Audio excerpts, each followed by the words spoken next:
Melissa Ridgen joins us with the details. So, Melissa, it sounds like the government is attempting to correct course here, but Indigenous leaders are also raising concerns. That's right, Jeff. Ottawa admits they've done a poor job at making sure actual Indigenous-owned businesses were getting contracts under this program. But they say they started making improvements in 2022 and will work with Indigenous organizations to close remaining loopholes. This will include getting a handle on who is and isn't Indigenous, and that will prove tricky.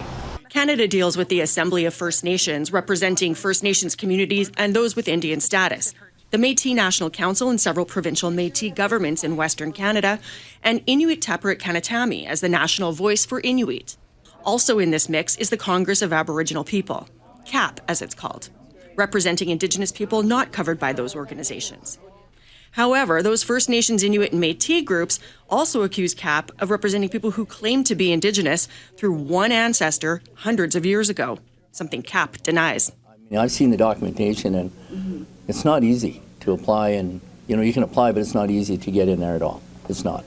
People pretending to be Indigenous was central to an identity fraud summit in Winnipeg in May. It's going to come to an end, this thievery, this misuse of Indigenous identity that you could so easily steal from the true Indigenous people. And steal procurement contracts meant to support Indigenous businesses.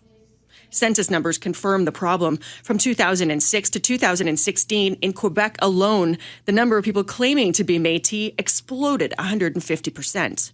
It's so easy to be Métis there that a non-Indigenous Global News reporter paid $65, clicked a button saying she swears to be Métis, and a Métis card arrived in the mail in days. The Congress of Aboriginal People accepts many of the so-called Eastern Métis in Quebec, as well as a group that used to call themselves Labrador Métis, but now identify as Southern Inuit, called Nunatukavut. First Nations, Inuit and Métis leaders reject both. There are people, there are grassroots people. Quebec has been trying to be Métis for all long now. They lost every court case. This is a group of settlers pretending to be an Inuit. There are signs Ottawa might be re-examining its relationship with CAP, disinviting them from a Women and Gender Equality Summit. They're upstairs, they're doing policies, they're talking about strategies, and here we are, right here. Yeah. It's frustrating. Frustrating, too, for those sitting with a group they believe supports pretendians.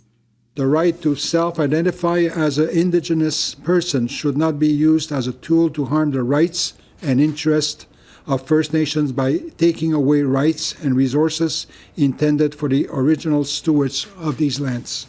The challenge for Ottawa in protecting those rights will be to navigate an intensifying identity battle the Liberals helped create by being too accepting of people imagining themselves as Indigenous. But to close loopholes in government programs vulnerable to exploitation by non-Indigenous interests, the identity issue has to be solved. Jeff? All right, Melissa Ridgen in Winnipeg. Thanks, Melissa.